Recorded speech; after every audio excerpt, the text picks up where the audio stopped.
Breaking news ticker on Metropolitan City News. Winters Technologies are involved in shocking incident.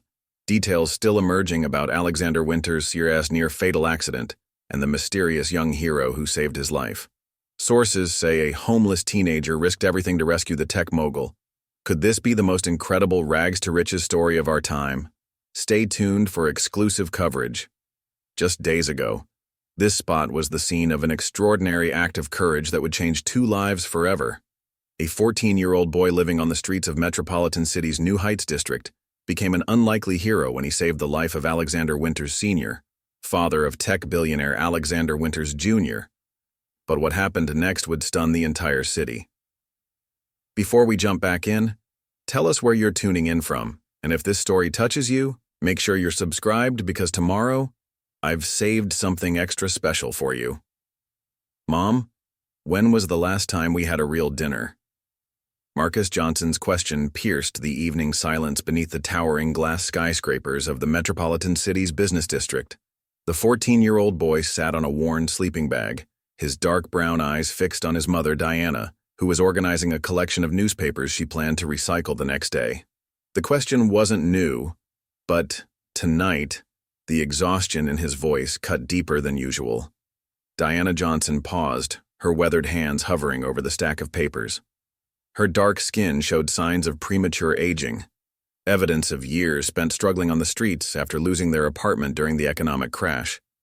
She looked at her son, her heart aching at the sight of his thin frame draped in a second-hand coat that was already too small for his growing body. "Soon, baby," she said softly, forcing warmth into her voice. "Things will get better. Mr. Chen from the corner store said he might have some extra work for me next week." The words felt hollow even as she spoke them, but she couldn't bear to crush the tiny spark of hope that still lived in Marcus's eyes. Marcus pulled his knees to his chest, watching the endless stream of luxury cars passing by on the street above their makeshift shelter in the underground passage. Each vehicle represented a world so far removed from their reality that it might as well have been on another planet. The contrast was especially stark here in the New Heights district, where billion-dollar deals were made in the gleaming towers that surrounded them. "I saw Sophie Winters again today," Marcus said quietly, his voice carrying a hint of something Diana couldn't quite place. "She was getting out of her father's car at Metropolitan Academy. They had bags from Lorenzo's restaurant." He paused, picking at a loose thread on his sleeve. "Remember when we used to walk past Lorenzo's and imagine what the food tasted like?" Diana remembered. It was before the layoffs, before the medical bills from Marcus's asthma had drained their savings, before everything had crumbled. "Marcus," she started, but he cut her off. "I'm not complaining, Mom. He trailed off, his eyes following a sleek black Rolls-Royce as it glided past. "Sometimes I wonder what it's like to not have to worry about everything. To just live." Diana moved closer to her son, wrapping an arm around his shoulders. Despite the hardships, Marcus had grown into a remarkable young man. He still attended school whenever he could, carrying his few belongings in a tattered backpack, determined not to let their circumstances define his future. His teachers often praised his intelligence and resilience, though they didn't know the full extent of his daily struggles. "You know what, Mom?" Marcus said suddenly, his voice taking on the thoughtful tone that often preceded his most profound observations. "I saw Mr. Winters, Alexander Winters Jr., talking to some reporters today. They were asking him about his new tech center project." He gestured to the half-constructed building across the street, its skeletal frame reaching toward the sky. "He said it's going to revolutionize the future. But I wonder if he ever looks down here, at the present, at people like us." Diana squeezed his shoulder. "Some people can only see as far as their own world reaches, baby. But that doesn't mean you have to limit your vision." As if to punctuate her words, a gust of wind swept through the passage, carrying with it the scent of nearby restaurant kitchens. Marcus's stomach growled audibly and he tried to mask it with a cough. Diana reached into her bag and pulled out half a sandwich she'd been saving, a gift from Mrs. Rodriguez, the kind-hearted woman who worked at the nearby diner. "Here," she said, pressing it into his hands. "Eat this." "What about you?" Marcus asked, even as his fingers curled around the bread. "I ate earlier," she lied, turning back to her newspapers. She could feel Marcus's eyes on her, knew he probably saw through the deception, but he didn't argue. The sound of him carefully unwrapping the sandwich seemed to echo in the passage, competing with the constant hum of traffic above. As night settled over Metropolitan City, the temperature dropped sharply. Diana watched as Marcus finally drifted off to sleep, his body curled tightly under their shared blanket. She tucked the edge more securely around his shoulders, her throat tight with unshed tears. In the distance, she could see the illuminated sign of Winters Technologies headquarters, its blue glow a constant reminder of the world that existed just beyond their reach.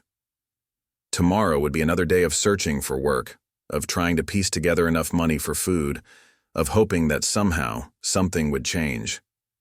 But for now, in the quiet hours of the night, Diana allowed herself to dream of a better future for her son, one where he wouldn't have to count the days between real meals, where his incredible potential could flourish, where the world would see him for the remarkable person he was. What she didn't know was that tomorrow would change everything. The wheels of fate were already in motion, though she couldn't hear them turning above the sound of Marcus's quiet breathing and the endless symphony of the city night. The morning sun barely penetrated the concrete canyon of Metropolitan City's business district as Marcus Johnson woke to the familiar sound of delivery trucks and early commuters. He stretched carefully, his tall frame cramped from another night on the hard ground. Beside him, Diana was already awake, methodically folding their few belongings into a worn backpack. "You better hurry, baby," she said, checking her phone's cracked screen. "It's almost 7. The phone was their one luxury, kept alive through a complex rotation of free charging stations around the city. It was their lifeline, their connection to potential work, and most importantly, to Marcus's education. Marcus nodded, pulling out his school uniform from the backpack. The Metropolitan Academy scholarship students were required to wear the same navy blazer and gray slacks as the paying students, though his were second-hand, carefully maintained through Diana's meticulous repairs. He'd earned his place through a citywide academic competition, his test scores so exceptional that even the prestigious private school couldn't ignore his potential. "Mr. Chen said I could use his bathroom to change," Marcus said, gathering his clothes. The elderly store owner had become one of their few allies in the neighborhood, offering small kindnesses that made their difficult life a bit more manageable. "Tell him thank you," Diana replied, her voice warm with gratitude. "And Marcus? Remember, head high, eyes forward. Don't let them see anything else, Gar." Marcus finished their daily mantra. It was their armor against the judgmental stares and whispered comments that followed him through the marble halls of Metropolitan Academy. The corner store was already bustling when Marcus arrived. Mr. Chen greeted him with a slight nod, discreetly gesturing toward the back room. 10 minutes, he said quietly, sliding a small paper bag across the counter. "Take this too. Can't study on an empty stomach." In the cramped bathroom, Marcus changed quickly, his movements practiced and efficient. The mirror showed a tall, lean teenager with deep brown skin and intelligent eyes, his close-cropped hair neat, his uniform pressed despite their circumstances. The paper bag contained a warm egg sandwich and a banana, Mr. Chen's regular act of kindness that Marcus had learned to accept with grace. Outside, the streets were filled with the usual morning crowd. Executives in designer suits rushed past homeless individuals curled in doorways, the contrast so common it had become invisible to most. But not to Marcus. He noticed everything, the way the wealthy stepped around the poor without seeing them, the security guards who tracked his movements through high-end store windows, the subtle shifting of purses and briefcases when he walked too close. As he approached Metropolitan Academy's imposing gates, Marcus saw the familiar sight of Sophie Winters being dropped off in her father's Rolls-Royce. Alexander Winters Jr. was on the phone as usual, his voice carrying across the courtyard as he discussed billion-dollar decisions. Sophie caught Marcus's eye briefly, offering a small smile that seemed different from the practiced politeness most students showed him. "The Phase 3 projections need to be on my desk by noon," Alex Winters was saying, as he stepped out to give Sophie a quick hug. And make sure my father's schedule is clear for the tech center tour this afternoon. He's insisting on being there for the final inspection. Marcus slipped past them, keeping his eyes forward as he'd practiced. But he couldn't help overhearing Sophie's words to her father. "Dad, you should see the physics project Marcus did.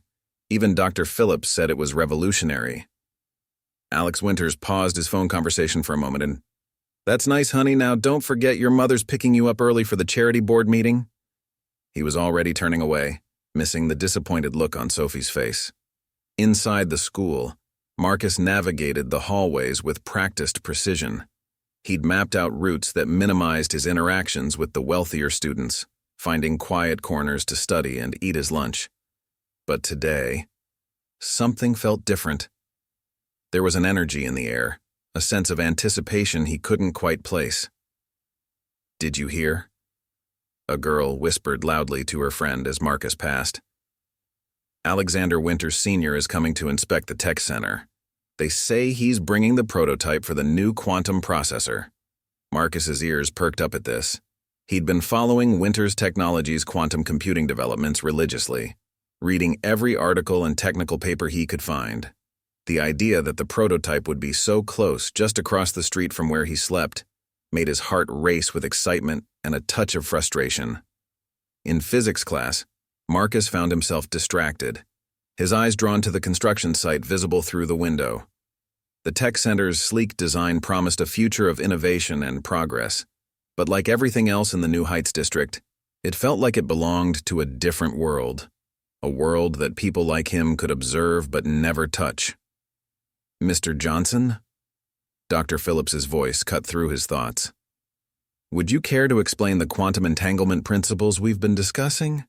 Marcus straightened in his chair, aware of every eye in the room turning to him. This was familiar territory, the moment when the scholarship student had to prove, yet again, that he deserved his place among them. He began speaking, his voice clear and confident as he explained complex physics concepts in a way that made them seem simple. Preparing and narrating this story took us a lot of time, so if you are enjoying it, subscribe to our channel. It means a lot to us. Now back to the story. As he talked, he noticed Sophie Winters watching him with genuine interest, her expression thoughtful. But beyond her, through the window, he could see a figure stepping out of a car at the tech center construction site. Even from this distance, Alexander Winters Sr.'s distinctive white hair and commanding presence were unmistakable. Marcus couldn't know it then, but in just a few hours, his path would collide with the Winters family in a way that would shake the foundations of both their worlds. For now, though, he turned back to his physics explanation, pushing aside dreams of quantum processors and better futures to focus on surviving another day in a world that wasn't built for him. The afternoon sun cast long shadows between the skyscrapers as Marcus sat on a bench near the tech center construction site, attempting to complete his homework before heading back to their shelter. His physics textbook balanced precariously on his knees as he worked through complex equations, the sounds of construction providing a steady backdrop to his concentration. Nearby, a crowd was gathering. News vans lined the street, their satellite dishes reaching skyward like metal flowers. Security personnel in dark suits spoke quietly into earpieces, their eyes constantly scanning the area. The air buzzed with anticipation of the Winters family's arrival for the tech center inspection. "Excuse me." A gentle voice interrupted Marcus's calculations. He looked up to find Sophie Winters standing before him, her school uniform still pristine despite the long day. "That quantum mechanics problem, I've been stuck on it for hours. Would you mind?" Marcus hesitated. In his year at Metropolitan Academy, this was the first time a student had directly asked for his help. "Sure," he said cautiously, shifting his backpack to make room on the bench. "The trick is to understand the wave function collapse." As he explained the problem, Marcus noticed Sophie was genuinely listening, asking intelligent questions that showed real interest. She wasn't looking at her phone or glancing around to see if anyone was watching her talk to the scholarship student. "You make it sound so simple," Sophie said, smiling. "Dr. Phillips was right about you being brilliant at this stuff." She paused, then added more quietly, I've wanted to talk to you for weeks, actually. The way you handle everything, school, the other students, all of it, it's really impressive. Before Marcus could respond, a commotion near the construction site drew their attention. The Winters family had arrived. Alexander Jr. stepped out of a black SUV first, his presence commanding immediate attention. His wife Victoria followed, elegant in a tailored business suit. Then came Alexander Sr., moving more slowly, but with an unmistakable air of authority. "I should go," Sophie said, gathering her books. "That's my grandfather. Today's a big day for the family." She hesitated, then added, "Thanks for the help, Marcus. Maybe we could study together sometime?" Marcus nodded, watching as she hurried to join her family. The contrast between their worlds had never felt more stark than in that moment. Sophie returning to her family of tech billionaires while he sat alone on a bench, his few possessions in a worn backpack beside him. The Winters family moved toward the construction site entrance, where a group of executives waited with architectural plans and tablet computers. James Winters, Alex's younger brother, stood slightly apart from the group, his expression unreadable as he watched his father and brother command everyone's attention. Marcus tried to return to his homework, but his eyes kept drifting to the scene before him. Through the construction fence, he could see the gleaming equipment being installed, cutting-edge technology that he'd only read about in science magazines. The quantum processor prototype was supposedly among them, its potential to revolutionize computing, making it the crown jewel of Winters Technology's new facility. A sharp gust of wind scattered some of Marcus's papers. As he chased them down, he found himself closer to the construction site's entrance. The voices of the Winters family carried clearly to where he stood. "The quantum stabilization system is revolutionary," Alexander Sr. was saying, his voice strong despite his age. "Once we perfect the cooling mechanism—" "Dad, maybe we should discuss the technical details in private," Alex Jr. interrupted, gesturing to the gathered media. Marcus couldn't help but lean slightly closer. The quantum processor's design had been the subject of intense speculation in the scientific community, and here were its creators discussing it mere feet away.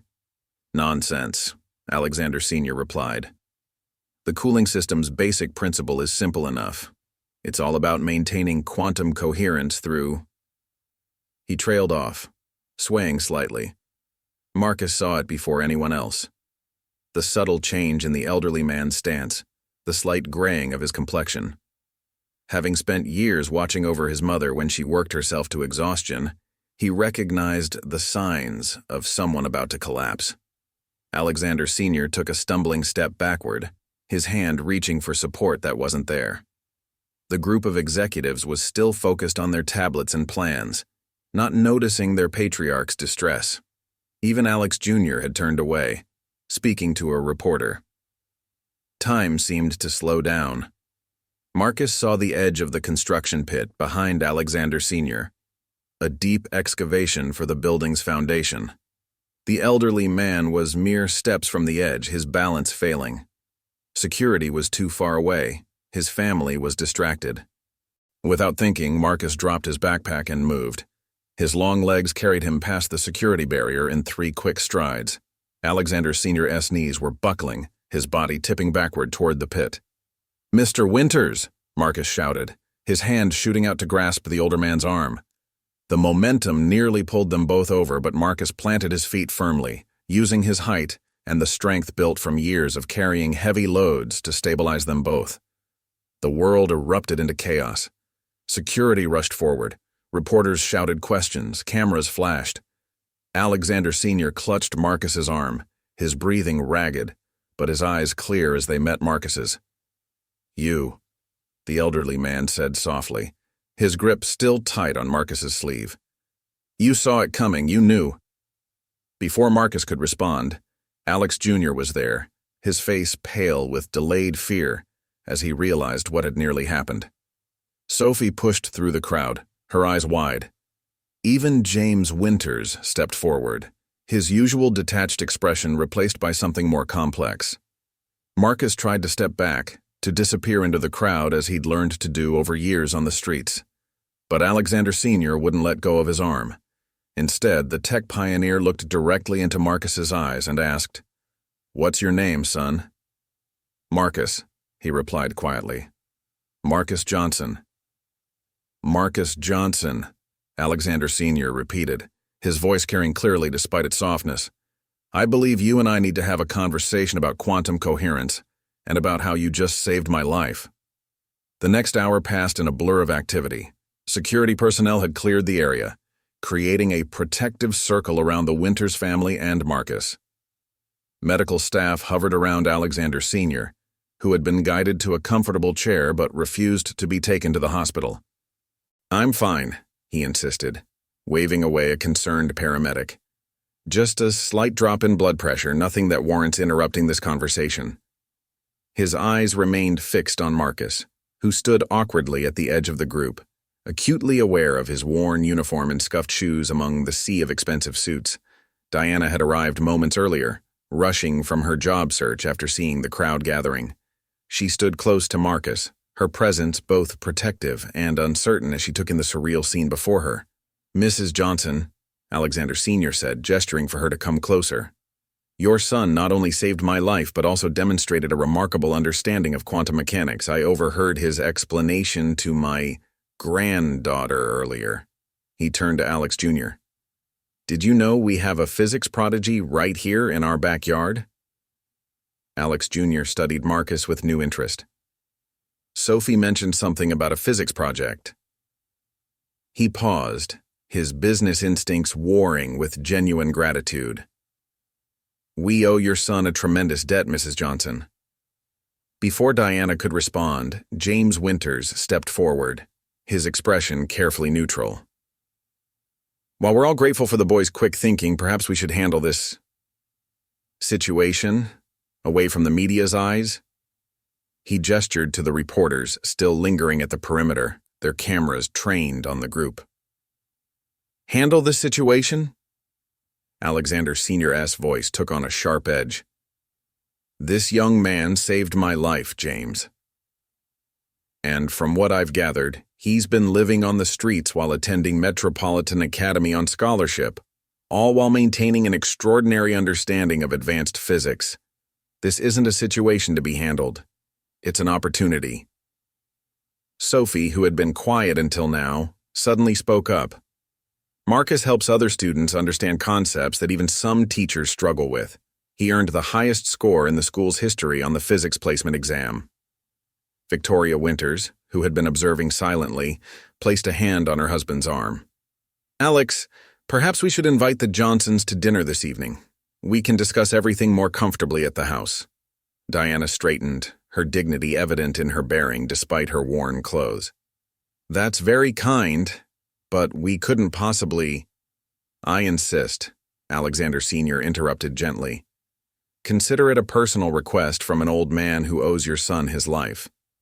He smiled at Marcus.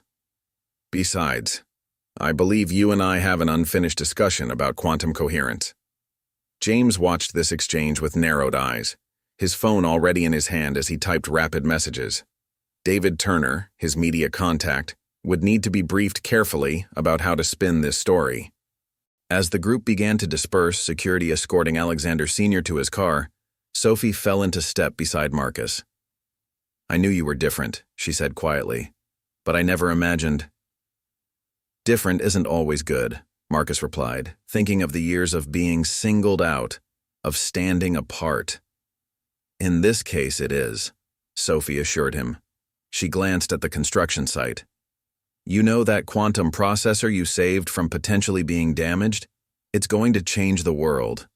Maybe you were meant to be part of that change." The Winters driver appeared with 2 garment bags.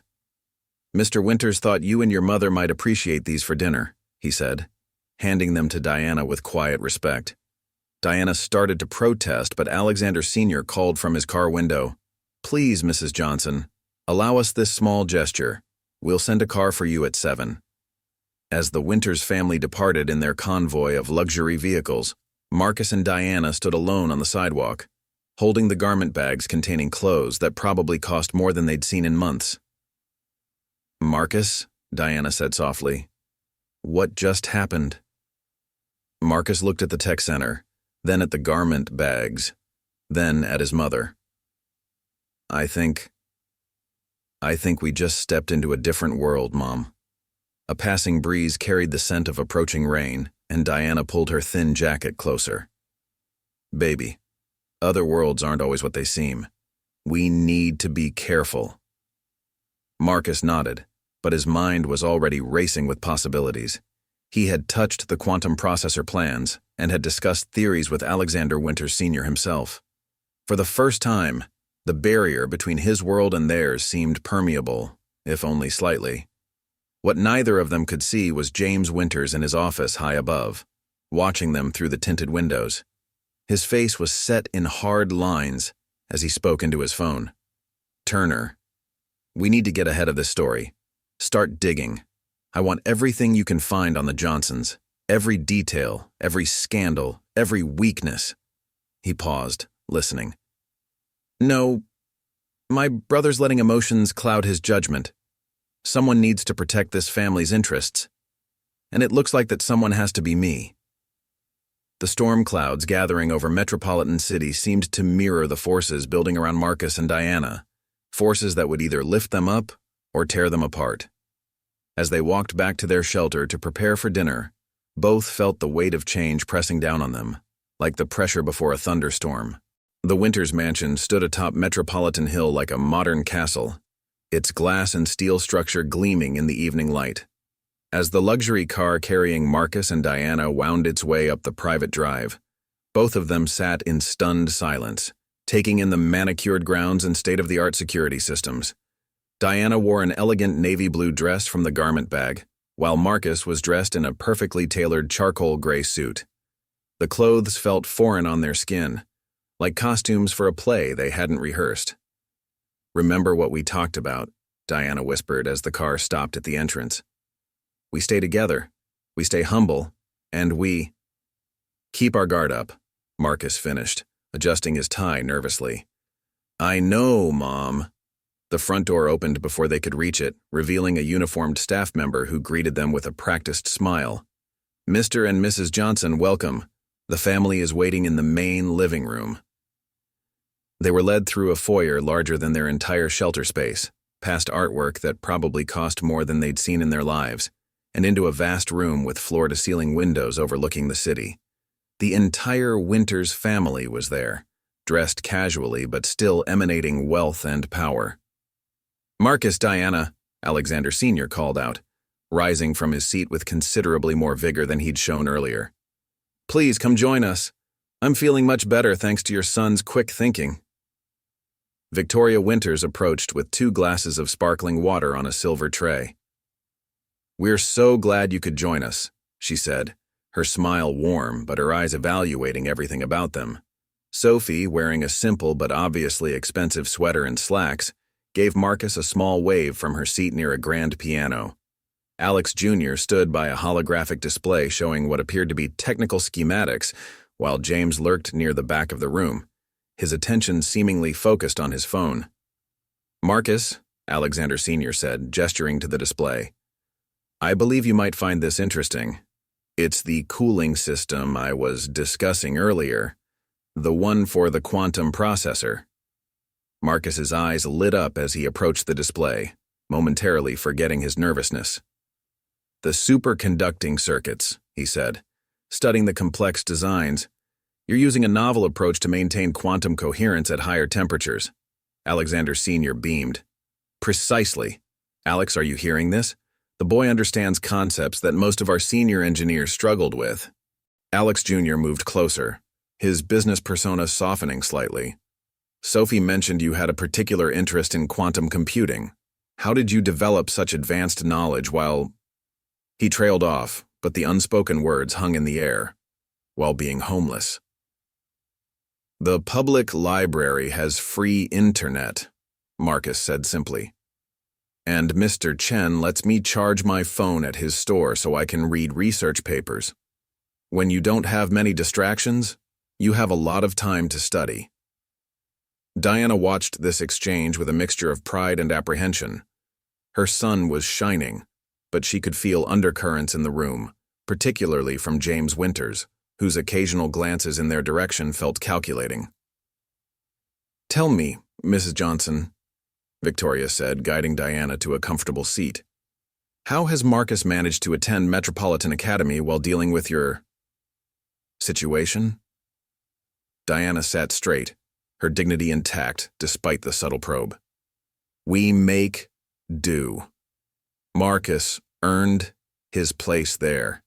His mind deserves every opportunity we can give it, even if that means sacrificing other things." "Sacrificing?" James spoke up for the first time, his voice smooth. "Like stable housing? Regular meals? Basic necessities?" "James," Alex Jr. warned, but his brother continued. "I'm merely pointing out that perhaps there are more immediate concerns than advanced physics. After all, gratitude for saving our father shouldn't blind us to practical realities." Before anyone could respond, Alexander Sr. cleared his throat. "Practical realities are exactly what I want to discuss." He turned to Marcus and Diana. "I have a proposal for you both." The room fell silent. Even James stopped typing on his phone. "Marcus's gift for physics and quantum mechanics is extraordinary," Alexander Sr. continued. "The kind of mind that comes along once in a generation. And today, he proved he has not just intelligence but character." He paused, making eye contact with Diana. "I want to offer Marcus a full sponsorship, not just for school, but for all living expenses. An apartment, supplies, everything he needs to focus on his studies and development." Diana's breath caught. Marcus stood frozen by the holographic display. "Furthermore," Alexander Sr. added, "I want him to join our quantum research team as an intern. Paid, of course. His insights could be invaluable to the project." "Dad," James interrupted, "you can't be serious. He's a child. This is a multi-billion-dollar project. A child who understood our cooling system design at a glance," Alexander Sr. countered. "A child who, need I remind you, saved my life today. Sometimes, James, the best investments aren't the ones that make sense on paper." Sophie had moved closer to Marcus during this exchange. "Say yes," she whispered. "You deserve this." Marcus looked at his mother, seeing the conflict in her eyes. This was everything they had dreamed of, but Diana's expression showed she understood the weight of such an offer, the expectations, the scrutiny, the fundamental change it would bring to their lives. "Mr. Winters," Diana began carefully, "your offer is incredibly generous." "It's not charity," Alexander Sr. interrupted gently. "It's an investment in brilliance, in potential, in the future." He smiled at Marcus. "What do you say, young man? Ready to help us change the world?" The city lights twinkled below through the massive windows, and Marcus felt the weight of the moment pressing down on him. This was his chance, their chance, to step into that other world he'd only observed from afar. But as he opened his mouth to respond, he caught James Winters's reflection in the window, saw the dark promise in his expression, and realized that saying yes might be both the easiest and most dangerous decision of his life. The news broke the next morning like a tidal wave across Metropolitan City. Headlines screamed across every major news outlet. Homeless teen hero saves tech billionaire. Winters Technologies Air offers life-changing opportunity to street prodigy. From bridge to boardroom. A metropolitan miracle. Marcus sat in his new apartment, a luxurious two-bedroom unit in one of the Winters residential buildings, still trying to process the events of the past 24 hours. The space felt impossibly large after years of living on the streets. Floor-to-ceiling windows offered a panoramic view of the city, and every surface gleamed with modern finishes. Diana moved through the rooms like a ghost, running her fingers over marble countertops and stainless steel appliances as if they might disappear at any moment. "It doesn't feel real," she whispered, more to herself than to Marcus. Their few belongings, a backpack of clothes, some books, and Diana's precious folder of Marcus's academic achievements, looked starkly out of place among the designer furniture that had been waiting for them. A closet full of new clothes, electronics, and school supplies had been provided, along with a fully stocked kitchen. Marcus's phone, a new, top-of-the-line model given to him by Winters Technologies, buzzed constantly with notifications. Social media was exploding with their story, and reporters were clamoring for interviews. "Don't answer any calls from numbers you don't recognize," Alex Jr. had instructed earlier that morning. "We'll handle all media requests through our PR team." But not all the attention was positive. As Marcus scrolled through his social media feeds, he found darker threads emerging. Trust fund guilt strikes again. Winters throwing money at photo ops while real tech talents get ignored. Anyone else find this suspicious? Kid just happens to be there at the right moment? Another charity case. Watch how fast this backfires. A knock at the door made both Marcus and Diana jump. It was Sophie, carrying a tablet and wearing a concerned expression. "Have you seen what they're saying?" she asked, entering the apartment. "Uncle James has been in meetings all morning with the PR team, but some of these stories—" She handed Marcus the tablet, open to a business news website. The headline made his stomach drop. Winters Technologies stock dips as investors question recent decisions. The article was brutal. Sources inside Winters Technologies express concern over Alexander Winters Sr.'s impulsive decision to hand a key role in the company's billion-dollar quantum computing project to an unvetted teenager. The move has raised eyebrows among investors, with some questioning the family's judgment. "Don't let it get to you," Sophie said quickly, seeing Marcus's expression. "Grandfather knew there would be pushback. That's why he's calling an emergency board meeting this afternoon." Before Marcus could respond, his phone rang. Alexander Sr.'s private number. Marcus, the elderly man's voice was warm but urgent. "I need you to come to the office. Bring your mother. There's something we need to address." The Winters Technologies headquarters lobby was chaotic when they arrived. Reporters crowded the entrance, held back by security. Camera flashes exploded as Marcus and Diana were quickly ushered inside by a team of stern-faced guards. In the executive conference room on the top floor, they found the entire Winters family waiting. Alexander Sr. sat at the head of the table, looking tired but determined. Alex Jr. stood by a wall of screens displaying news coverage and stock tickers. Victoria sat beside her father-in-law, her face carefully neutral. James leaned against the window, a slight smirk playing at his lips. "I apologize for the circus," Alexander Sr. began, "but we need to get ahead of this narrative." He gestured to the screens. "The vultures are circling, questioning my judgment, your credentials, even the circumstances of our meeting." "What do you need us to do?" Diana asked, her voice steady despite her obvious anxiety. "We're scheduling a press conference," Alex Jr. explained. "We need to show a united front. Present Marcus not just as someone who saved my father, but as a genuine scientific prodigy who deserves this opportunity." James pushed away from the window. And if he fails? If this prodigy can't deliver on the hype? Our stock is already down 3%. The board is nervous." "He won't fail," Sophie spoke up from the doorway where she had slipped in unnoticed. "Show them, Marcus. Show them what you explained to me about quantum entanglement." All eyes turned to Marcus. He stood slowly, moved to the interactive display board, and began to write. Equations flowed from his fingers, complex mathematical proofs that demonstrated not just understanding but innovation. Alexander Sr. smiled triumphantly. "This, James, is why I made my decision. Not gratitude, not charity, pure brilliance." But James wasn't finished. "And what about their background?" "The media's digging. They'll find everything. Are we ready for those headlines?" Diana stiffened. Marcus saw her hands clench in her lap, knowing she was thinking of the circumstances that had led them to the streets, the medical bills, the job loss, the systemic barriers they'd faced. "Our story is our story," Diana said firmly. "We have nothing to hide." "Everyone has something to hide," James replied softly, his eyes glinting. "It's just a matter of how deep someone is willing to dig."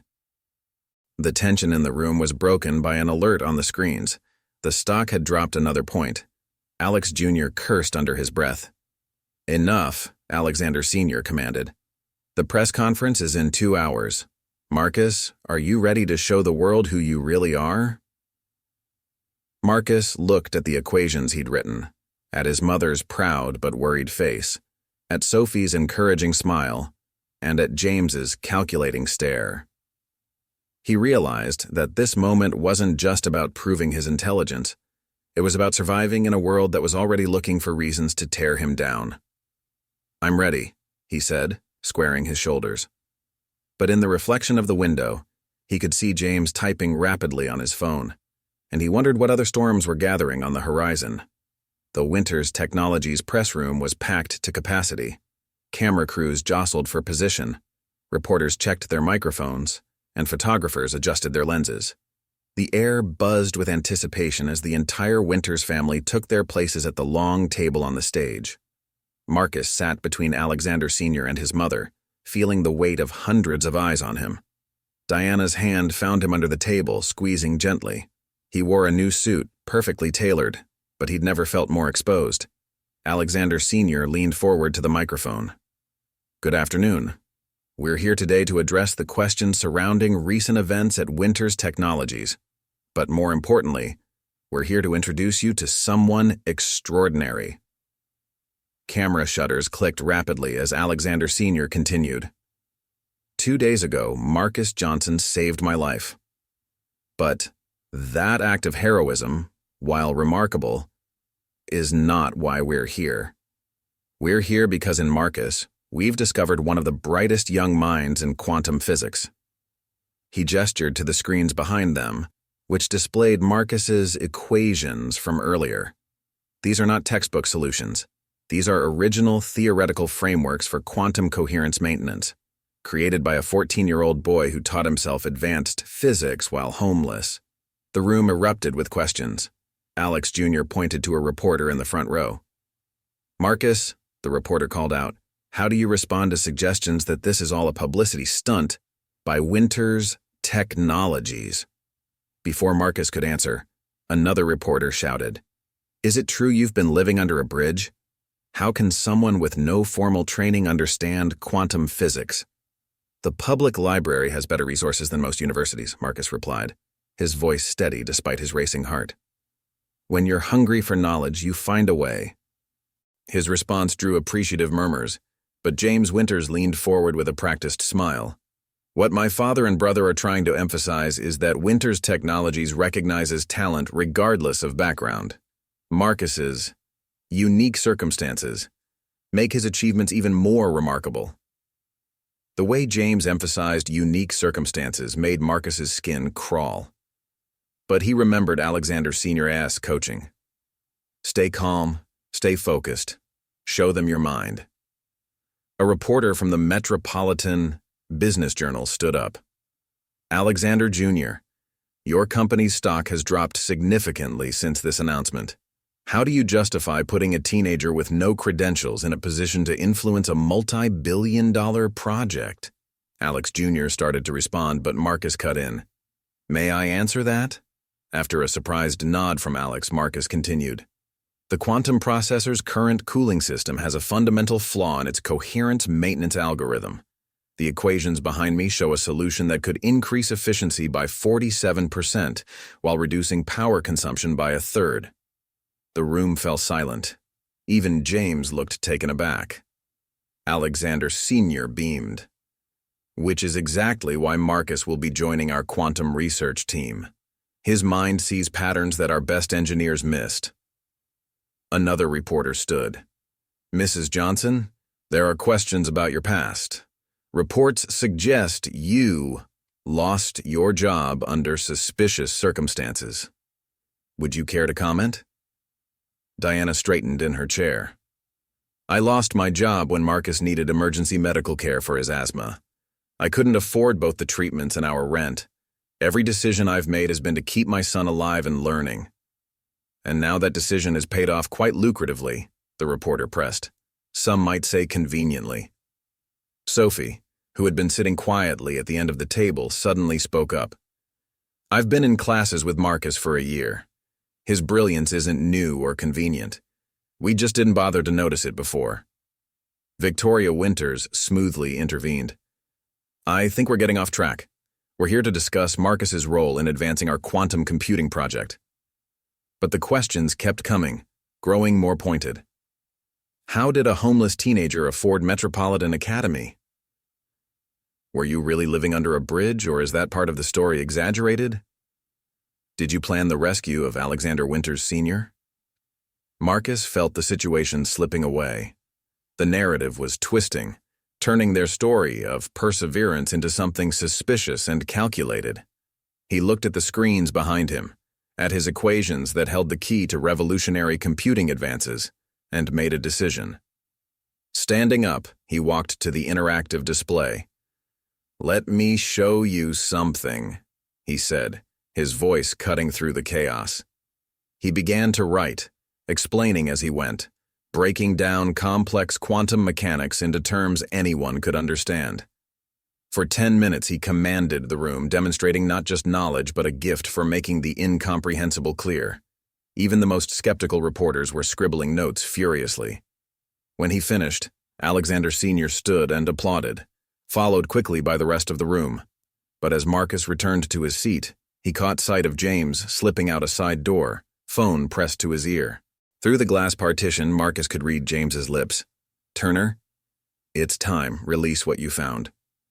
The press conference ended on a seemingly triumphant note, but as they left the stage, Diana pulled Marcus close.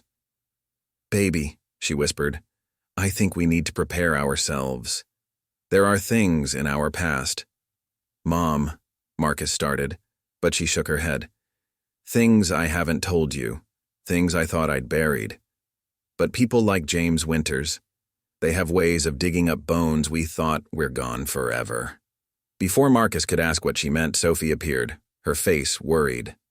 "Marcus, you need to see this. It's already trending on social media." She held up her phone, showing a breaking news alert. Winter Technologies. Scandal.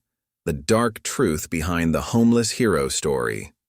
The storm James had been orchestrating was about to break. The headline exploded across every major news outlet within hours of the press conference. Diana's hands trembled as she read the Metropolitan Daily Times article on her new phone. Winters Technologies' new prodigy, a calculated deception? Sources revealed Diana Johnson's involvement in a major financial scandal at her former employer, Metropolitan General Hospital. Documents suggest millions in missing funds, leading to her sudden departure 5 years ago. Was her son's chance encounter with Alexander Winters Sr. really a coincidence? Marcus sat on their new leather couch watching his mother's face as she processed the news. The luxury apartment suddenly felt like a trap, its perfect surfaces reflecting their shattered peace. "Mom?" Marcus's voice was quiet. "What are they talking about?" Diana sank into a chair, her shoulders heavy with the weight of long-buried secrets. "I was a financial administrator at Metropolitan General," she began slowly. "I discovered irregularities in the hospital's billing system. Patients, mostly poor, mostly minorities, being overcharged millions." She took a shaky breath before continuing. "I gathered evidence, planned to expose it, but before I could, they found out. They framed me, made it look like I was the one stealing. I was given a choice, resign quietly or face charges." "But that's not fair," Marcus protested. "We have to tell people the truth." "It's not that simple," Diana said. "They buried the evidence, made sure any investigation would point to me. That's why no one would hire me afterward. Why did we ended up on the streets?" Marcus finished, understanding flooding his young face. The apartment door opened, and Alex Jr. strode in, his usual composed demeanor cracking slightly. "We need to get ahead of this," he said without preamble. "The stock is in free fall. The board is calling for an emergency meeting." Behind him came Sophie, her face flushed with anger. "It's Uncle James," she said. "He's the one who leaked this. I heard him on the phone with his media contact." "Of course it was James," Alex Jr. muttered. "He's been trying to undermine Dad's leadership for years. This is just his latest move." Diana stood, her dignity intact despite the circumstances. "I'll pack our things. We'll be gone within the hour." No, came a firm voice from the doorway. Alexander Sr. entered, leaning on his cane but radiating authority. No one is going anywhere. Diana, I've read the full report James's people dug up, including the parts he didn't leak to the press. He moved to the window, gazing out at the city. 5 years ago, I considered buying Metropolitan General. During due diligence, we found evidence of systematic fraud in their billing department. But someone had already cleaned up the records, buried the proof. Now I know who tried to stop it. Hope flickered across Diana's face, but uncertainty remained. Mr. Winters, even if you believe me, the public, Alexander Sr. interrupted, will believe what we can prove. And thanks to James's obsessive digging, we now have access to records that were previously buried, records that your former employers thought were destroyed. Grandfather, Sophie said excitedly, the quantum encryption project. The one Marcus found the flaw in, it's being considered for hospital record systems. Alexander Sr. smiled. Exactly. James thought he was exposing a scandal. Instead, he's given us the perfect platform to expose the real corruption. He turned to Marcus. That is, if our young genius is ready to help us crack some encrypted hospital records. Marcus moved to the holographic display that had been installed in their apartment, his fingers already flying over the controls. The quantum decryption algorithm I proposed, if we modify it for legacy systems. A knock at the door interrupted his train of thought. Officer Michael Bennett entered, his expression grave. Mr. Winters, Mrs. Johnson, he said, there's something you need to know. We've received reports of threats against Marcus at Metropolitan Academy, and there's evidence of unauthorized access to your building's security system. Victoria Winters, who had arrived with her husband, stepped forward. We'll increase security immediately, and Marcus can study from home until— No, Marcus said firmly, looking up from his work. I won't hide. Mom didn't hide when they tried to silence her about the hospital fraud. I won't hide now. Diana moved to her son's side, placing a hand on his shoulder. Baby, these people are dangerous. They've already taken so much from us. And that's exactly why we need to fight back, Alexander Sr. declared. James wanted to discredit you both. Instead, he's given us the ammunition we need to expose a conspiracy that goes far beyond one hospital. Sophie had been quiet, her fingers moving rapidly over her tablet. Uncle James is calling an emergency press conference, she reported. He's going to demand Marcus's removal from the quantum computing project. Let him, Alexander Sr. said. Because while he's grandstanding for the cameras, we'll be using Marcus's quantum decryption breakthrough to unlock 5 years of buried evidence. Alex Jr. looked at his father. The board meeting is in 2 hours. If we're going to do this, we need something concrete to show them. Marcus's fingers flew faster over the holographic display. The encryption they used, it's complex, but it has a pattern.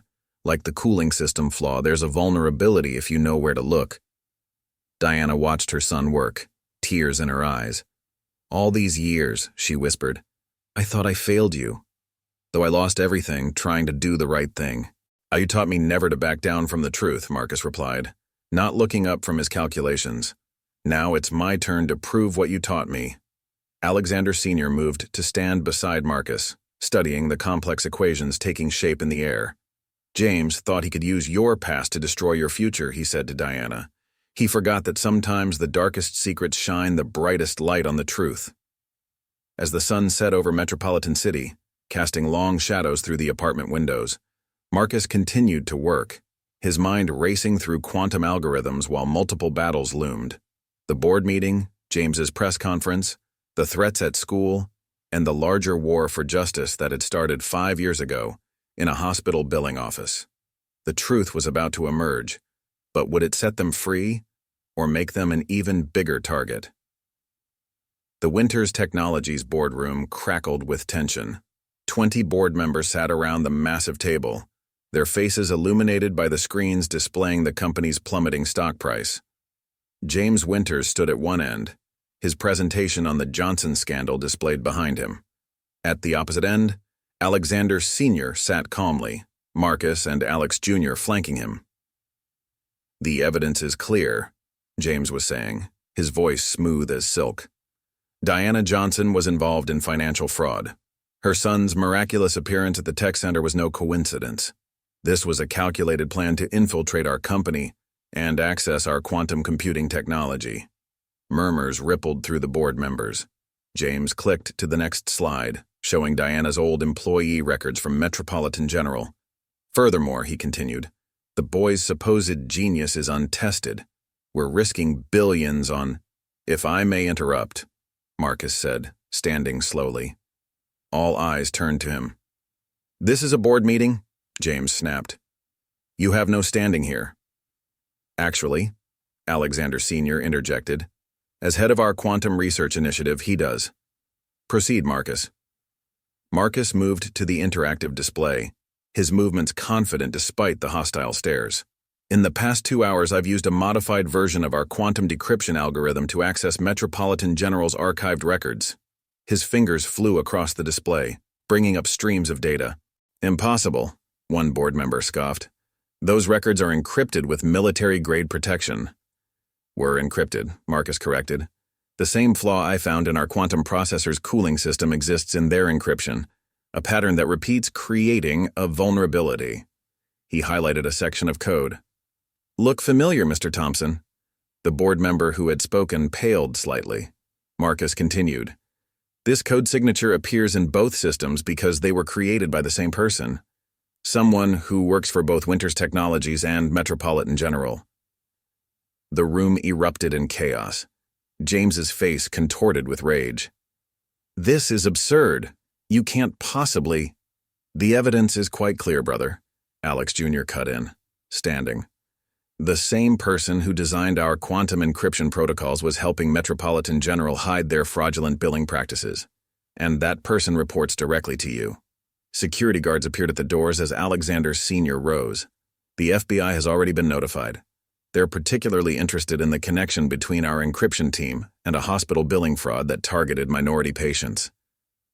You're choosing them over family? James snarled, pointing at Marcus and Diana. Over your own son? No, James, Alexander Sr. replied quietly. I'm choosing truth over corruption, something you seem to have forgotten about long ago. Suddenly, the lights flickered. The screens went dark. When they came back on, they showed security camera feeds from around the building. Men in dark clothes were entering through service entrances, moving with purpose. It started, Officer Bennett's voice crackled over the intercom. We've got multiple breaches. They're heading for the quantum research lab. Sophie burst into the room, breathless. They're trying to destroy the evidence. The hospital records, someone's trying to wipe the servers. Marcus turned back to the display, his fingers moving at lightning speed. They're using the same encryption backdoor to access our systems. But if I can reverse the protocol— James made a move for the door, but security blocked his path. His phone clattered to the floor, revealing an open message. Wipe everything. Now. Marcus, Alexander Sr. said urgently, can you stop them? Better, Marcus replied, not looking up from his work. I can trap them. Quantum encryption works both ways. They thought they were using a backdoor. His final keystroke echoed in the silent room. But I just turned it into a cell. On the security feeds, they watched as the intruders found themselves locked in various rooms throughout the building. The encrypted security systems turned against them. Diana, who had been quietly observing, finally spoke. 5 years ago, I lost everything trying to expose the truth.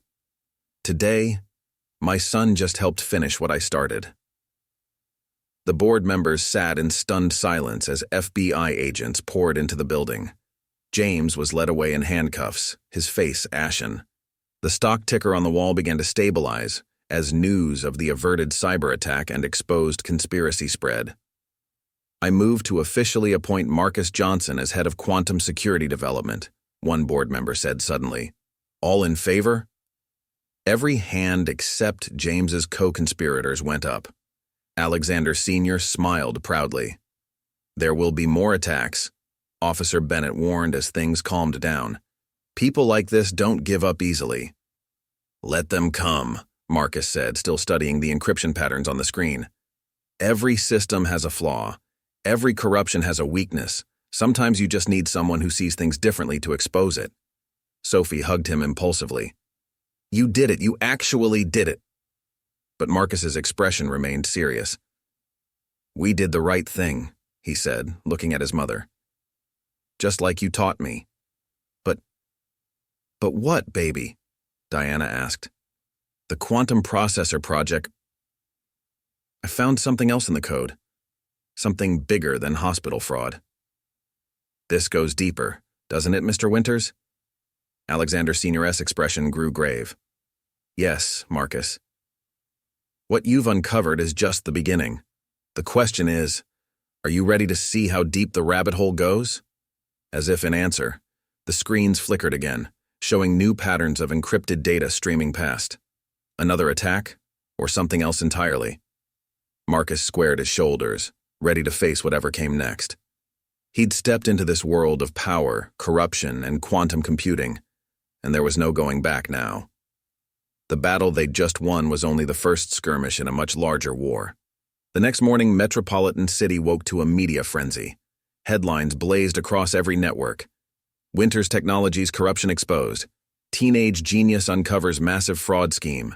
James Winters arrested in conspiracy investigation. But in their apartment, Marcus and Diana watched a different story unfolding on their screens. Anonymous posts were appearing across social media, questioning Marcus's abilities, suggesting darker conspiracies. The attacks had become more personal, more targeted. They're saying I used you, Diana said softly, reading the latest posts. That I engineered everything, trained you from birth for this moment. Her hands clenched around her coffee cup. Marcus looked up from his laptop where he was tracking new encryption patterns in the Winters Technologies network. Let them talk. We know the truth. A notification pinged on Marcus's phone. Another threat had been detected at Metropolitan Academy.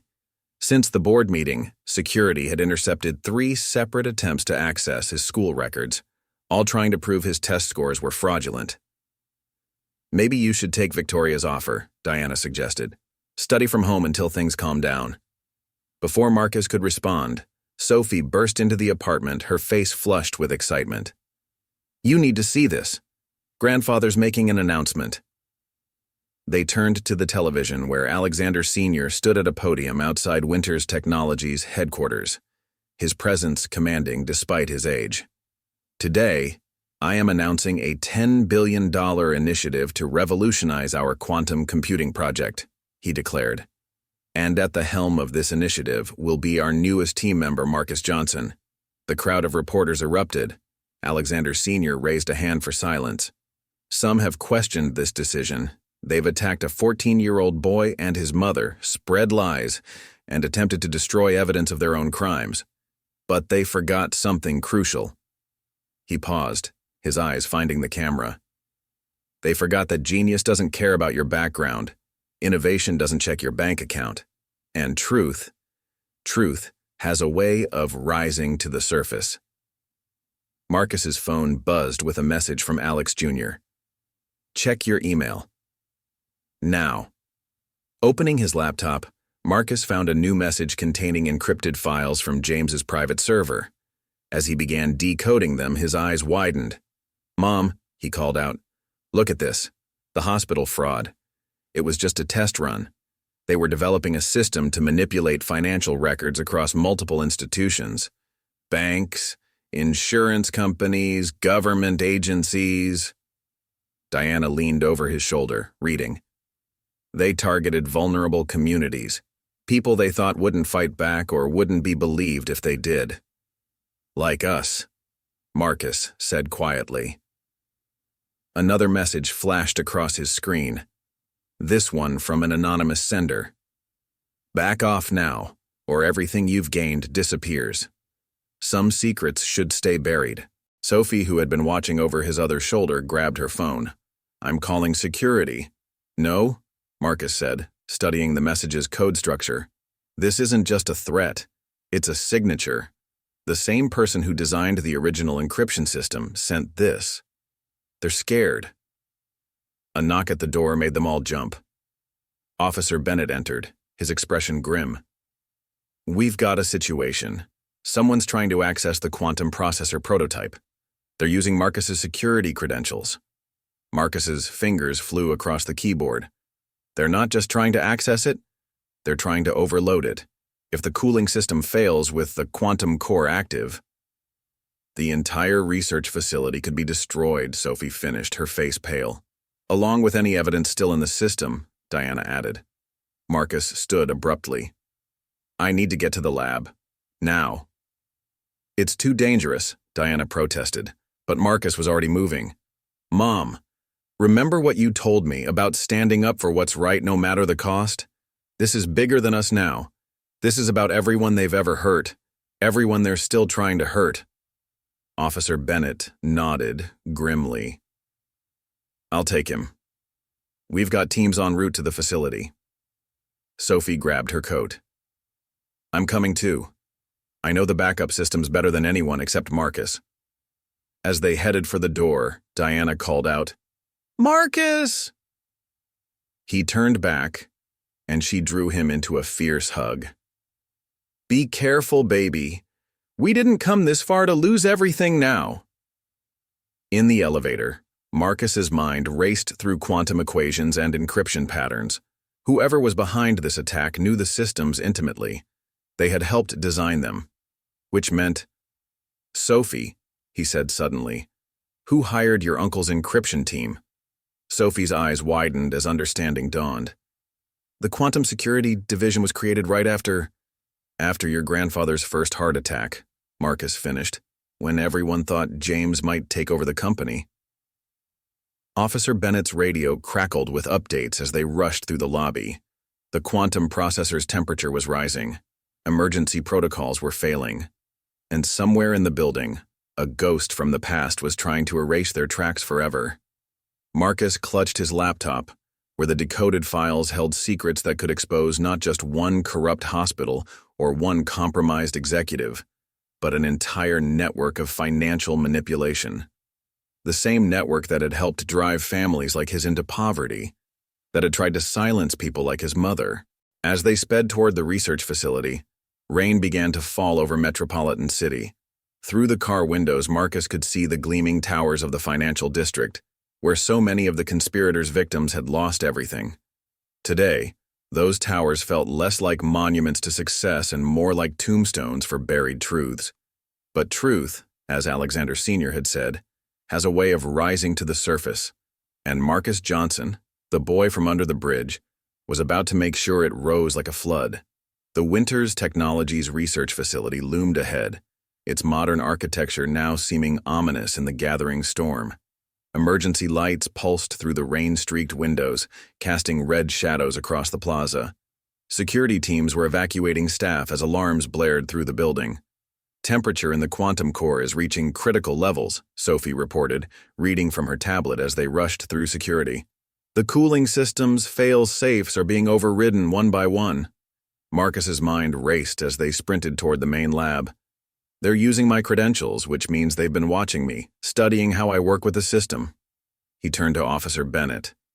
"We need to get to the central control room on sub-level 3. The elevator was locked down for safety, forcing them to take the emergency stairs. As they descended, Marcus's phone lit up with a message from Alexander Sr. "Trust your instincts. You see patterns others miss." The message triggered something in Marcus's memory. "Sophie, when did the quantum security protocols get their last major update?"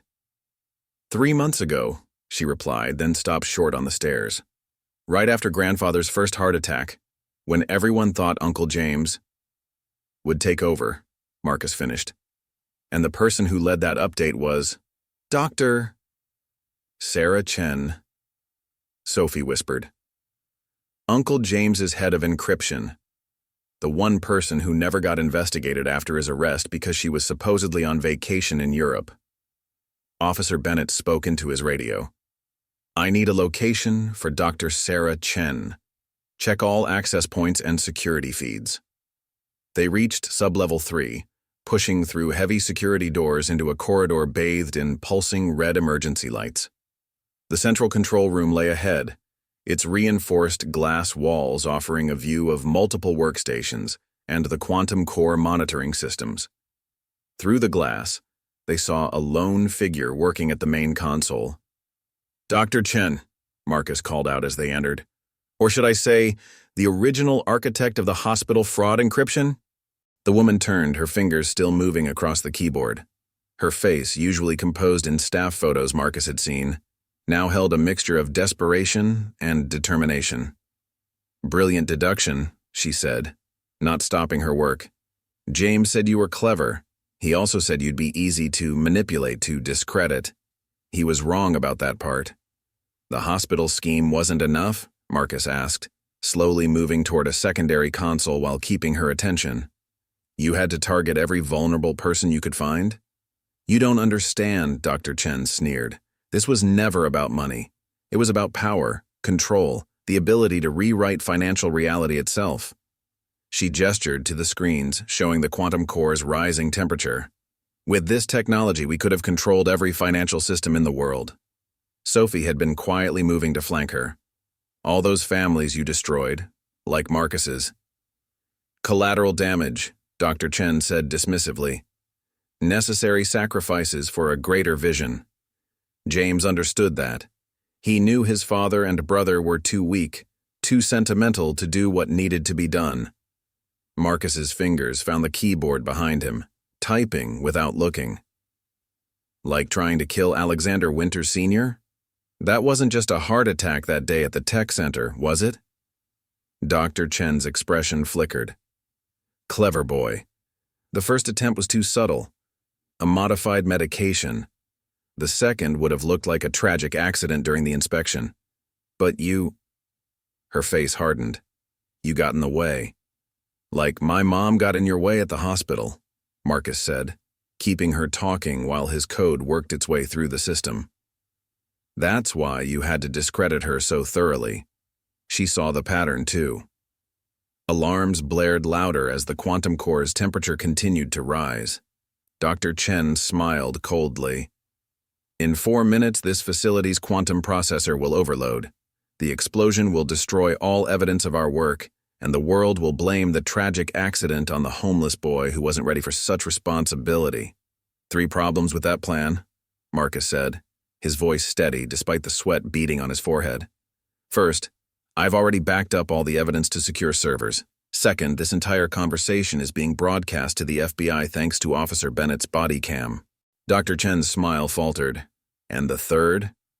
"The third," Marcus said, hitting a final key sequence, "is that you forgot who designed the quantum cooling systems patch. The same flaw you used to override the failsafes? I built a backdoor into the backdoor." The alarms suddenly silenced. The core temperature readings began to drop. Dr. Chen lunged for the keyboard, but Sophie was faster, knocking her away from the console. Officer Bennett moved in with handcuffs as security teams flooded the room. "How?" Dr. Chen demanded as she was restrained. "How did you know?" Marcus walked to the main screen, bringing up the encryption code. "The pattern. It's always about the pattern. In the hospital records, in the quantum encryption, in every system you built, you always left yourself a way out, but you never thought someone would see it." Through the reinforced windows, they could see more FBI agents arriving. Along with Alexander Sr. and Alex Jr., Diana was with them, and Marcus could see the worry and pride warring on her face. "The quantum processor?" Sophie asked anxiously. "Safe," Marcus confirmed, running final diagnostics. "Though we'll need to completely rebuild the security protocols, all of them." "Already approved by the board," Alex Jr. said as he entered, "along with a significant budget increase for our new head of quantum security." Marcus looked up sharply. "But that position requires a demonstrated ability to protect complex systems against sophisticated attacks?" Alex Jr. smiled. "I'd say you just proved yourself more than qualified." As the facility's regular lights came back on, chasing away the red emergency glow, Marcus watched Dr. Chen being led away. She had tried to destroy lives, to bury the truth under layers of quantum encryption. But she had forgotten something crucial. Sometimes the clearest eyes are those that have known darkness. Diana wrapped him in a fierce hug. "You did it, baby. You really did it." "We did it, Mom," Marcus corrected. "We both stood up for the truth, no matter the cost." But as reporters began gathering outside the facility and messages poured in from around the world, Marcus knew their journey wasn't over. They had exposed one conspiracy, but the patterns he'd discovered suggested others, waiting to be unraveled. The quantum processor wasn't just a computer anymore. It was a key to finding truth in a world of engineered lies. And Marcus Johnson, the boy from under the bridge, was just getting started. 2 days after the dramatic events at the research facility, Marcus stood at the podium in the Winters Technologies press room, facing a sea of cameras and reporters. He wore a custom-made suit, but his bearing carried something more valuable than expensive clothing: confidence. "1 week ago, I was homeless," he began, his voice clear and strong. "Today, I stand before you as the head of quantum security at Winters Technologies. But this isn't a story about one boy's rise from poverty. This is a story about truth, and how it can't stay buried forever." Diana sat in the front row, tears glistening in her eyes as she watched her son command the attention of the world's media. Beside her, Alexander Sr. beamed with pride, while Alex Jr. and Victoria nodded approvingly. Sophie gave Marcus a thumbs up from her seat.